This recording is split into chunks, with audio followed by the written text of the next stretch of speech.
ఓం శ్రీరామచంద్ర పరబ్రహ్మణే నమః. ఓం నమో వశిష్ఠ విశ్వామిత్ర వ్యాస వాల్మీకి సుఖాదిభ్యః. ఓం శుక్లాం భరధరం విష్ణుం శశివర్ణం చతుర్భుజం ప్రసన్నవదనం ధ్యాయేత్ సర్వవిఘ్నోపశాంతయే. ఓం నమో బ్రహ్మాదిభ్యో బ్రహ్మ విద్యా సంప్రదాయ కర్తృభ్యో వంశ ఋషుభ్యో మహద్భ్యో నమో గురుభ్యః. ఓం శ్రీరామో రామభద్రశ్చ రామచంద్రశ్చ శాశ్వతః రాజీవలోచన శ్రీమాన్ రాజేంద్రో రఘుపుంగవః. శ్రీ యోగ వాసిష్టము నిర్వాణ ప్రకరణము ఉత్తరార్ధము.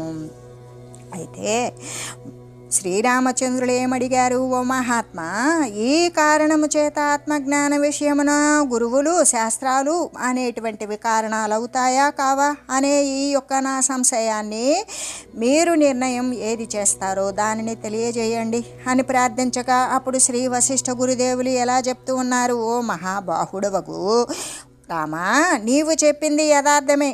బ్రహ్మజ్ఞానం యొక్క కారణము అంటే సాక్షాత్తుగా అయితే గురువులు శాస్త్రాలు కావు. ఎలాగంటే శాస్త్రాలు నానా రకాలైన శబ్దాల యొక్క వికల్పాదుల చేత నిండిపోయి ఉంటాయి.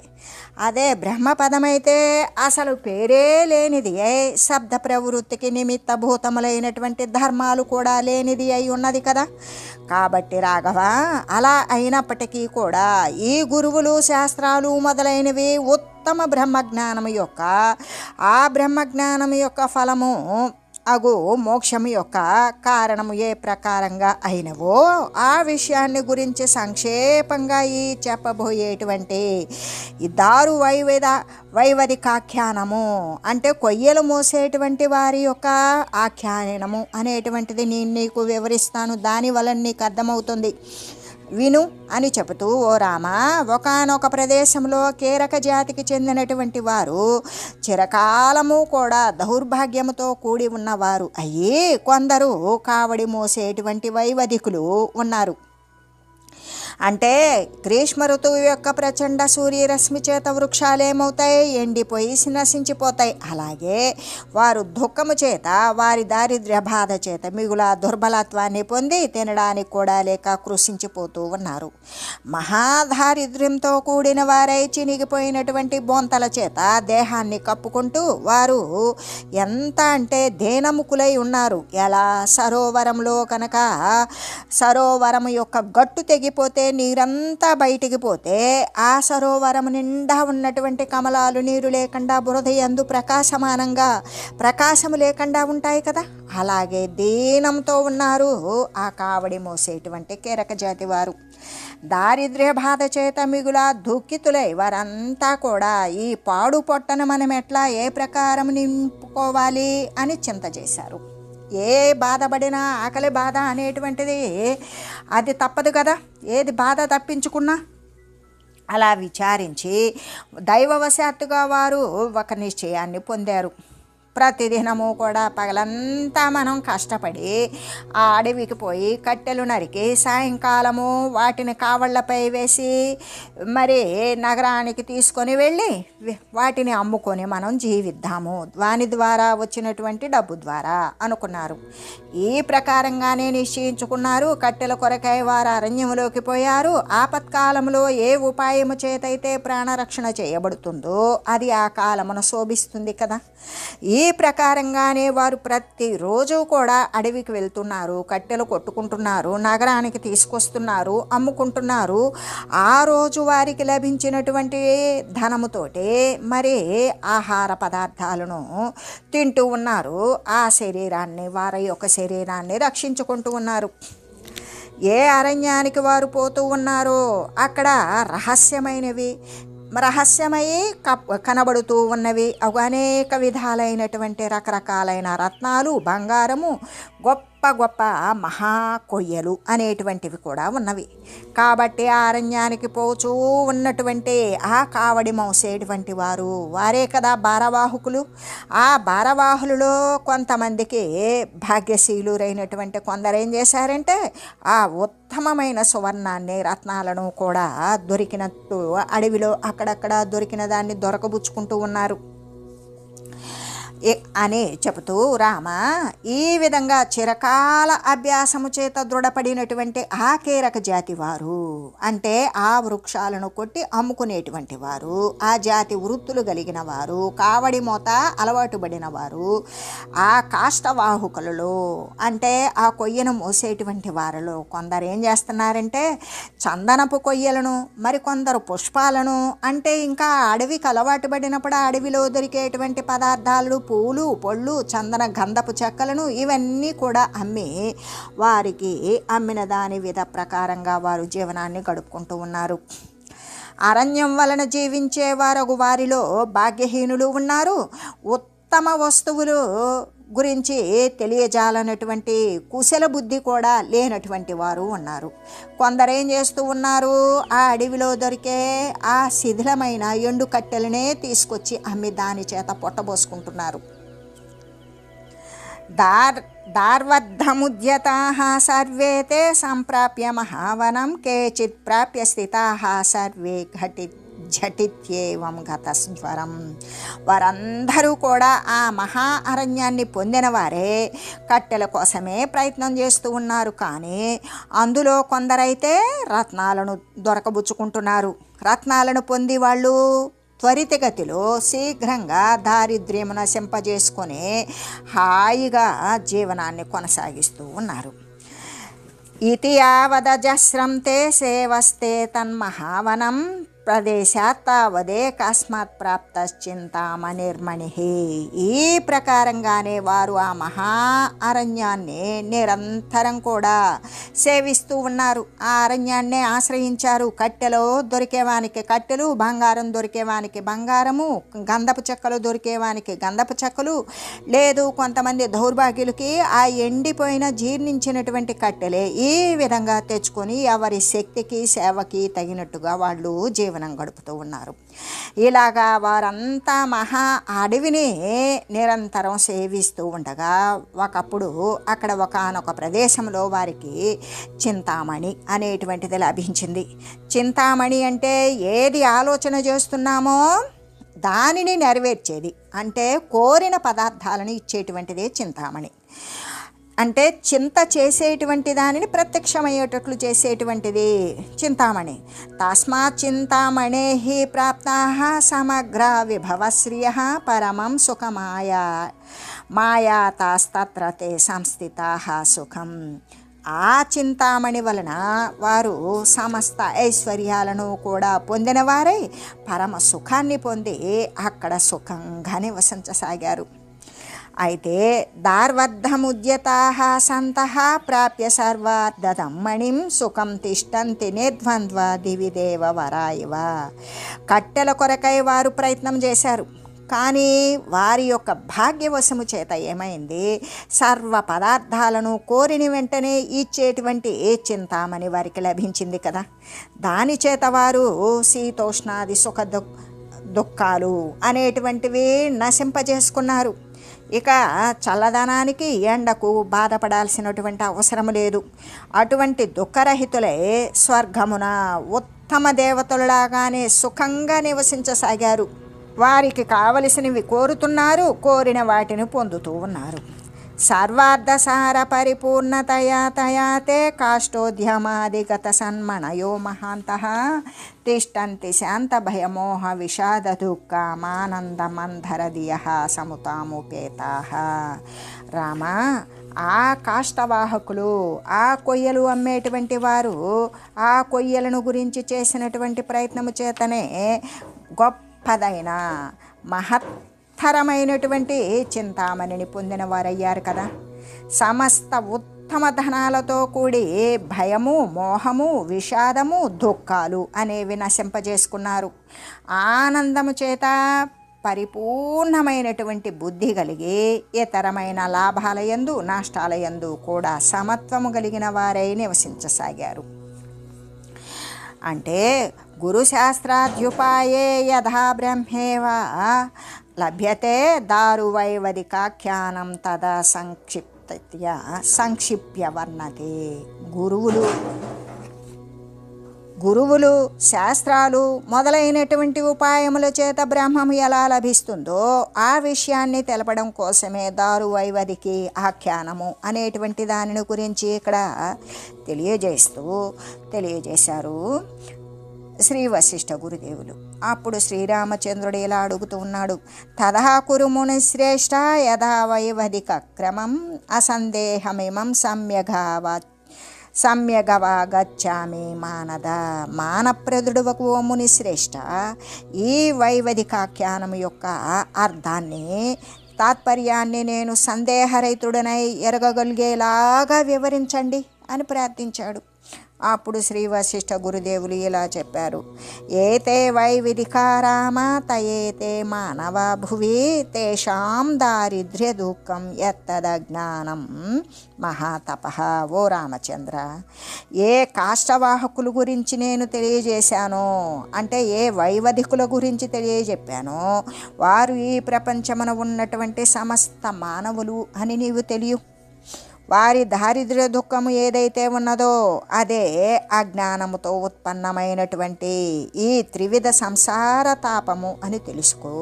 అది భౌతిక, అది దైవిక, ఆధ్యాత్మ అనేటువంటి తాపత్రయాలు అని నువ్వు తెలుసుకో. యత్తన్మహావనం ప్రోక్తం గురుశాస్త్ర క్రమాదితత్ యదుద్యతాస్తే గ్రాసార్థం జన భోగార్థినో హితే.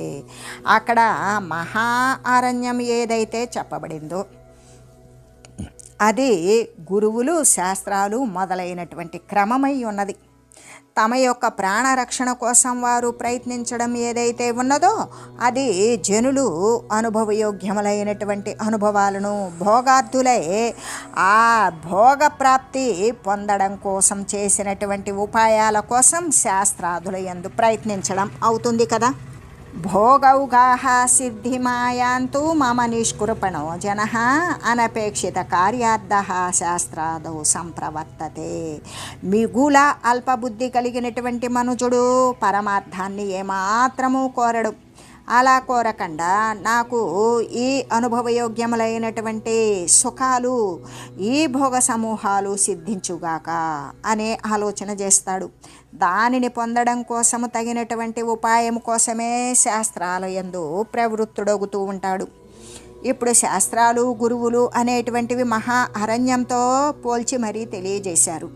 ఆ విధంగా ఆ శాస్త్రాలలో కూడా వాడు ఈ దేహ సంబంధమైనటువంటి సౌకర్యవంతమైన భోగాలు సిద్ధించుగాక అని ఎంచి, ఇంకా ఏ పుణ్యాన్ని అనుసరిస్తే, ఏ మంచి కార్యాన్ని ఆచరిస్తే, ఏ యజ్ఞయాగాదులను అనుసరిస్తే నేను సుఖాలు అనుభవిస్తాను అనేటువంటి దానిని తెలుసుకోవడం కోసం శాస్త్రాల యందు ప్రవృత్తుడగుతాడు.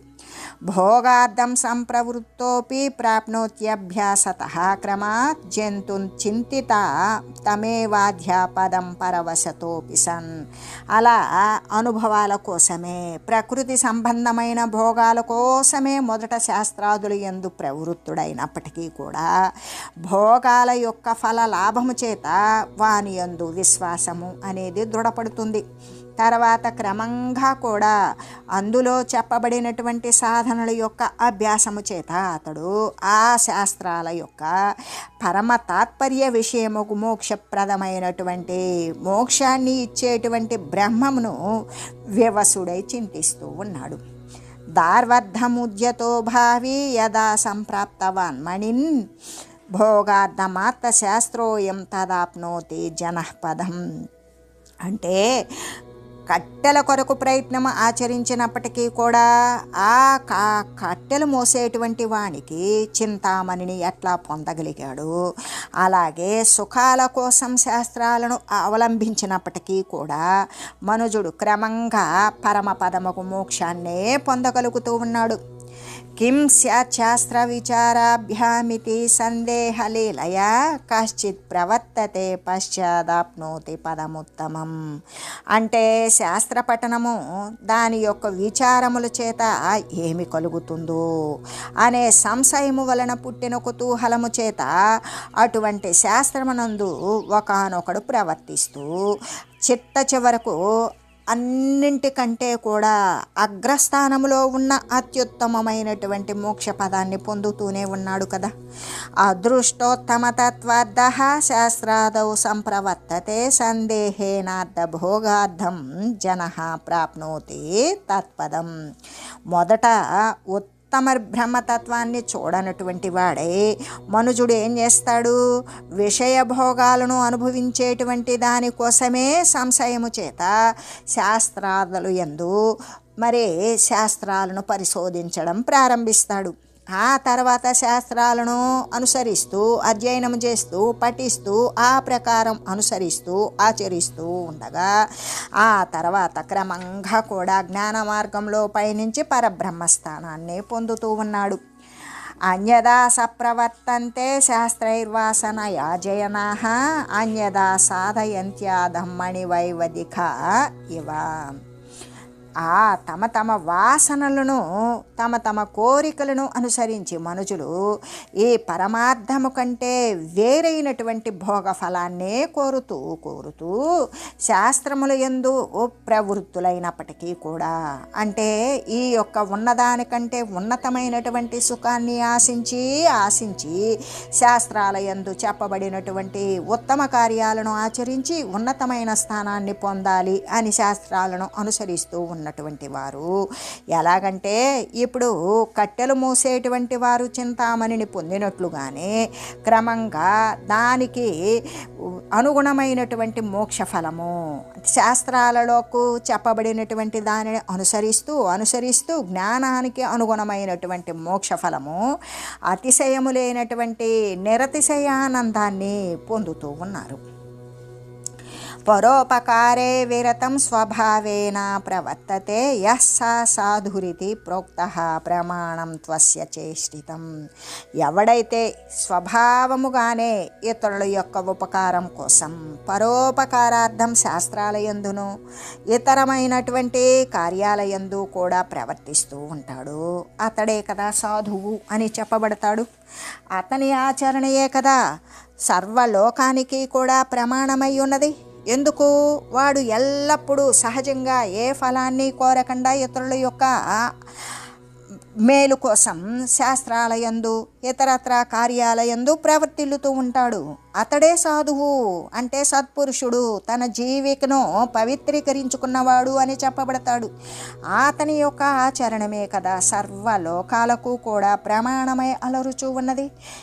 అంటే ఎవడైతే స్వభావముగానే నిరంతరం పరోపకార విషయాలయందు ప్రవర్తిస్తూ ఉంటాడో అతడే సాధువు అని చెప్పబడుతుంది.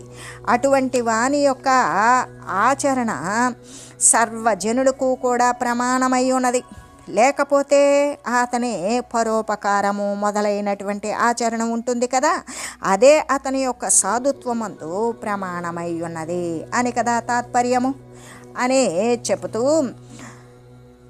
సాధ్వాచార వశాల్లోకో భోగ సంప్రాప్తి సంఖ్యా సందేహశ్చాప్యతత్వజ్ఞః శాస్త్రాదౌ సంప్రవర్తతే. సజ్జనుడు ఏం చేస్తాడు? సాధు ఆచరణ కోసము దాని యొక్క భోగాన్ని అనుభవాన్ని ప్రాప్తిని గురించినటువంటి సంశయము చేతను కూడా శాస్త్రాదులు యందు ప్రవర్తిస్తాడు. ఎందుకు అంటే మంచి మనుష్యుడు ఏం చేస్తాడు అంటే సాధుత్వంగా ఉండేటువంటి మహనీయుల యొక్క ఆచరణ ఎలా చేయాలి అనేటువంటి దానికోసం, దానిని పొందడం కోసం, సాధువు యొక్క ఆచరణను ప్రాప్తిని పొందడం కోసం ఏం చేస్తాడు అంటే వానికి కుదరదు, తెలియదు, చేత కాదు. అప్పుడు శాస్త్రాలను ఆ సంశయాన్ని అనుమానాస్పదమైనటువంటి విషయాన్ని శాస్త్రాల ద్వారా తెలుసుకోవచ్చు అని శాస్త్రాలను అనుసరిస్తూ ఉంటాడు. అప్పుడు భోగార్థం సంప్రవృత్తోసౌ భోగమోక్షావు భావపి తస్మాత్ ప్రాప్నోతి దార్వద్ధీవన చింతామణిం యథా. అక్కడ కాష్టార్థి అంటే కొయ్యను కోరేటువంటి వాడు ఏం చేస్తూ ఉన్నాడు, అరణ్యం నుండి కూడా చింతామణిని పొందినట్లుగానే, కొయ్యను అంటే కట్టెలు కొట్టుకోవడానికి వెళ్ళి అక్కడ కోరిన కోరికలను తీర్చేటువంటి చింతామణిని పొందినట్లుగానే భోగఫలము కోసం మనుజుడు శాస్త్రమందు శాస్త్రాలను పరిశీలిస్తూ శాస్త్ర ప్రకారం అనుసరిస్తూ దాని నుండి భోగాలు మోక్ష ఫలాలు రెండింటినీ కూడా పొందుతూ ఉన్నాడు. కేచిచ్చందన నదారూణి కేచిచ్చింతామణిం మణిం కేచిత్ సామాన్య రత్నాన్ని ప్రాప్నువంతి యథావనాత్ కేచిత్ కామం కేచిదర్థం కేచిత్ ధర్మత్రయం తువా కేచిన్మోక్షమశేషం చ లభంతే శాస్త్రతస్తథ. ఇంకా కూడా అక్కడ కాష్టాల యొక్క అర్ధులలో కొయ్యలను కోరినటువంటి వారిలో కొందరు ఏం చేశారు, చందనపు కొయ్యలను తీసుకున్నారు. అంటే వాటిని చందనపు కొయ్యలను వెతికి వాటిని పట్టుకునేవారు. కొందరు చింతామణి అనేటువంటి మణిని కూడా వారు పొందగలిగారు. మరి కొందరు ఏం చేశారు, సామాన్యమైనటువంటి రత్నాలను ఆ అరణ్యం నుండి పొందారు. అలా పొందినట్లుగా శాస్త్రము నుండి కొందరు ఏం చేస్తారంటే కోరికలను తీర్చుకుంటారు. కొందరు ధనం సంపాదించేటువంటి మార్గాన్ని తెలుసుకుంటారు శాస్త్రాల ద్వారా. కొందరు జీవి యొక్క ధర్మము అంటే ధర్మాన్ని అనుసరించడం గురించి తెలుసుకుంటారు. మరికొందరైతే ఏం చేస్తారు, ధర్మార్థ కామాలు అనేటువంటి మూటిని కూడా తెలుసుకుంటారు. అంటే ధర్మము, అర్థము, కామము, పురుషార్థత్రయం ఈ మూడింటిని అంటే జీవుని యొక్క మనుజుని యొక్క ధర్మం ధర్మబద్ధంగానే సాగాలి. వాని యొక్క జీవిక కొనసాగాలి అంటే ధనాన్ని సంపాదించాలి. ఆ ధన సంపాదన ధర్మానికి లోబడి ధర్మానికి కట్టుబడి సంపాదించాలి. అలాగే వానికి సుఖ వ్యామోహాల కోరికలు ఉంటాయి. ఆ కోరికలను తీర్చుకోవడానికి ధర్మానికి బద్ధుడై ధర్మానికి లోబడి ధర్మానికి కట్టుబడి కోరికలను తీర్చుకోవడం. ఈ విధంగా ధర్మానికి కట్టుబడే ధనాన్ని సంపాదించిన తన యొక్క కోరికలను తీర్చుకున్న ఈ మూడు కూడా ధర్మానికి ఈ రెండు కూడా అర్థ సంపాదన కోరికలను తీర్చుకునేటువంటిది ఇదంతా ధర్మానికి లోబడి ఉన్నప్పుడు అలా చేసుకునేటువంటి వారు కొందరు. మరికొందరు ఏం చేశారు అంటే మోక్షాన్ని పూర్ణంగా పొందుతూ ఉన్నారు. ధర్మబద్ధంగా అర్థాన్ని మరి ఈ కోరికలను తీర్చుకునేటువంటి వాడు ఇంకా పురోగమించి వాడు జ్ఞాన మార్గంలో పయనించి పరమ పురుషార్థమైనటువంటి మోక్షాన్ని కూడా పొందుతూ ఉన్నాడు. ఇలాగా ఆ పురుషార్థాలను మొత్తాన్ని కూడా ధర్మ అర్థ కామ మోక్షాలను కూడా చక్కగా పొందుతూ ఉన్నారు. వర్గత్రయోపదేశో హి శాస్త్రాదిష్వస్తి రాఘవ బ్రహ్మ ప్రాప్తి స్వవాచ్యత్వా నాస్తి తచ్యాసనేష్వపి. కాబట్టి ఓ రాఘవ, ఈ ధర్మము అర్థము కామము అనేటువంటి ఈ వర్గత్రయము ఉన్నది కదా, ఈ మూటి యొక్క ఉపదేశము శాస్త్రాలయందు అంటే ముఖ్యమైన వృత్తి చేత ఉన్నది. అంటే నోటి చేత చెప్పబడే విధంగా కూడా చక్కగా ఉన్నది. కానీ బ్రహ్మప్రాప్తి అనేటువంటిది బ్రహ్మతత్వాన్ని పొందాలి. బ్రహ్మ ఆనందాన్ని ఆ బ్రహ్మానందాన్ని కేవలానందాన్ని పొందాలి అంటే అది వాక్కు చేత తెలియబడేటువంటి విషయము కానిది. కాబట్టి అది బ్రహ్మ ప్రాతిపదికమైనటువంటి శాస్త్రమునందు కూడా అంటే అది ముఖ్య వృత్తి చేత వాచ వృత్తి చేత నోటితో చెప్పదగినటువంటి దానిగా చూసి పఠించదగిన దానిగా లేదు. అందుకే అది ఎలా ఉన్నది, లక్షణావృత్తి చేతనే ఉన్నది. కేవలం సర్వవాక్యారైర్ధ్వన్య మానవగమ్యతే కాలశ్రీ ప్రసవేనేవ స్వయం స్వానుభవేన స.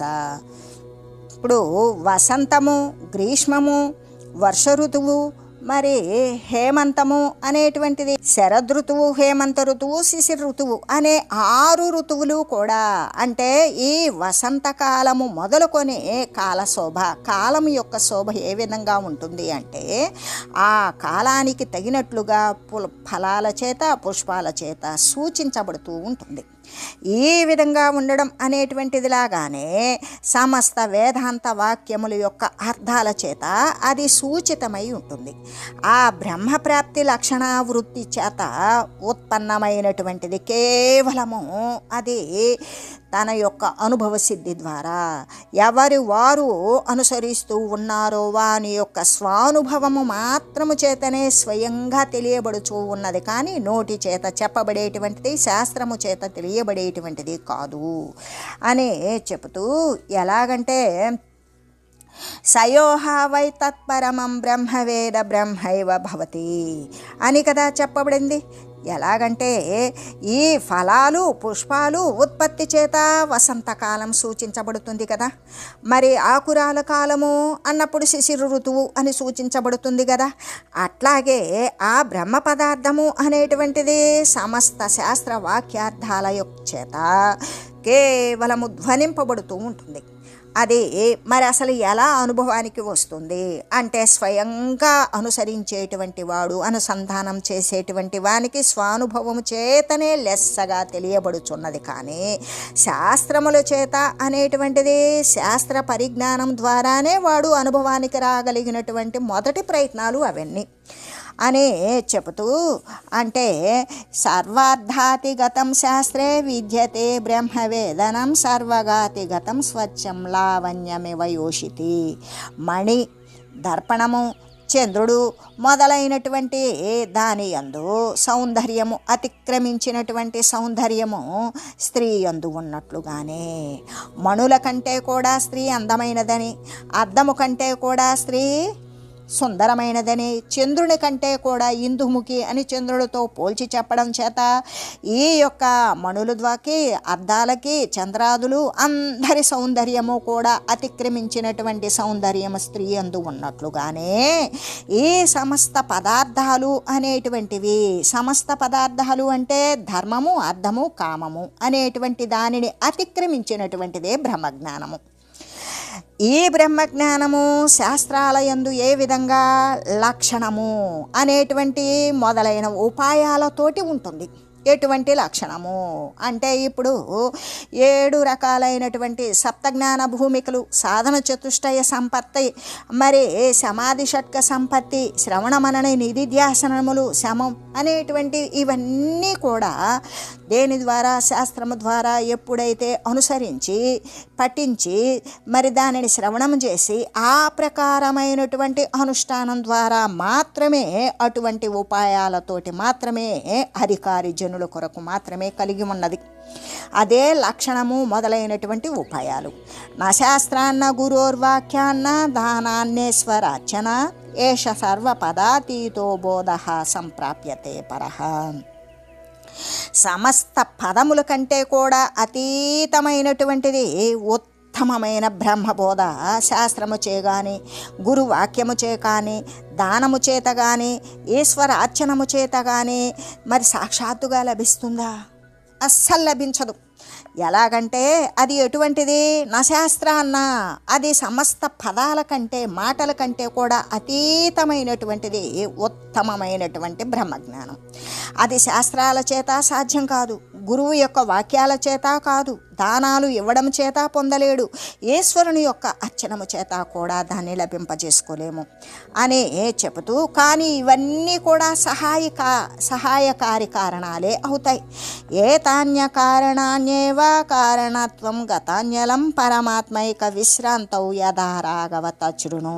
ఓ రాఘవ, ఈ గురువులు శాస్త్రాలు మొదలైనవన్నీ కూడా పరమాత్మైక విశ్రాంతికి కారణాలు కాకపోయినప్పటికీ ఎలాగా పూర్ణముగా కారణత్వాన్ని పొందినవో తెలియజేస్తాను విను అని చెబుతూ, ఎలాగంటే రామ, ఈ శాస్త్రాలు గురువుల యొక్క మాటలు, గురువులు బోధలు, దానాలు, ఈశ్వరార్చనలు, పరమాత్మైక విశ్రాంతి అనేటువంటిది ఏ విధంగా కారణత్వాన్ని పొందినవో విను. ఎలాగంటే సయోహ వై తత్పరమం బ్రహ్మవేద బ్రహ్మైవ భవతి. బ్రహ్మమును గురించి తెలిసినటువంటి వాడు బ్రహ్మవిద్ బ్రహ్మైవ భవతి. అంటే బ్రహ్మతత్వాన్ని గురించి తెలిసినటువంటి వాడు అక్కడ ఆగుతాడా? బ్రహ్మతత్వ మార్గాన్ని బట్టి అనుసరించి అనుభవాన్ని సిద్ధింపజేసుకొని బ్రహ్మమే అవుతాడు అనేటువంటి విషయాన్ని గురించి తెలియజేస్తూ, ఓం మంగళం శ్రీ గురుదేవాయ మహనీయ గుణాత్మనే సర్వలోక लोकशरण्याय साधुरूपाय मङ्गलम्। ॐ मङ्गलं कोसलेन्द्राय रामाय रामभद्राय चक्रवर्तितनूजाय सार्वभौमाय जानकीवल्लभाय श्रीरामचन्द्राय मङ्गलम्। ॐ तत्सत्।